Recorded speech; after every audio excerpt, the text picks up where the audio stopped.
Welcome to another market update with us at Redline Real Estate Group. Today we're going to be talking about the October stats. And to start, what we're going to do is go through 3 things that you need to know. We're going to begin with sales. Now, starting off with sales means we're actually starting off on a good note. In all property types, detached, apartment, attached, also including row and the semi-detached, we're all seeing year-over-year sales increases. As a whole, in October, we sold 10% more homes than we did last year. And what that's doing is putting us slightly ahead of 2018's pace overall. Now, the shining star of our market this month was actually every part of the market except detached homes, which is the biggest section of our overall sales picture. Yeah, detached saw just a 2% increase, apartment at 17%, but then the attached segment had a 24% increase, leading the way when we dig a little deeper at 30%. Now, this was not the case when we extrapolate over all the price ranges. There continues to be a discrepancy between the homes sold at $400,000 and below, and then everything else higher than that. As we creep over $500,000 in sale price, and as you go up, the sales picture actually becomes worse and worse. That being said, I wish I could paint that all with a generic brush. There are certain price bands that continue to outperform last year. So just reach out to us or your Redline agent for that specific detail. All right, the second thing I want you to know is the story around inventory.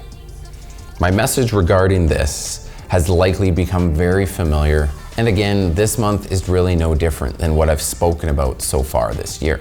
We are seeing less new inventory and less total inventory at this point of the year versus the same time last year.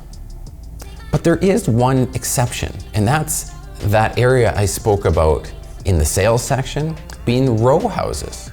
Row houses actually saw an increase in new listings over this time last year. It's the only property bracket that did that. However, that's not a concern because it's outselling and outpacing last year's numbers by far. Now, the higher we go in prices, the worse the absorption rate gets.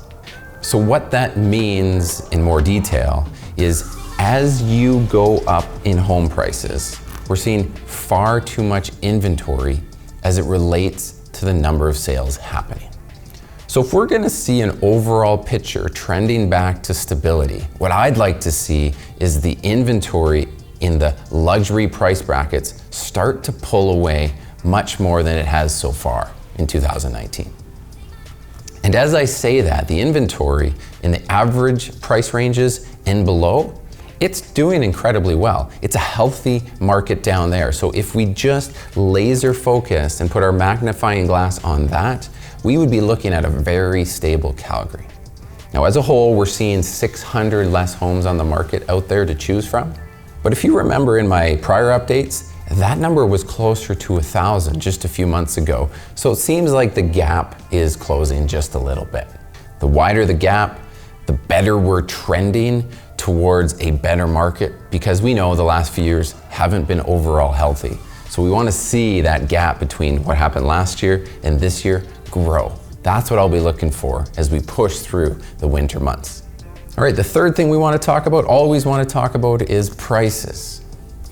What we're seeing actually is a pretty even theme across all of the property types. Well, at least this month.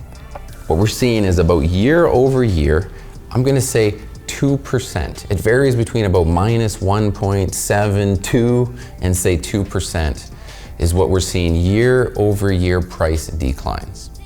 And again, there's an exception. It's that row house market. Even though it's having higher sales and we're seeing it increase a little bit in listing inventory, what we're seeing is that group of properties are seeing a year over year decline in 4%.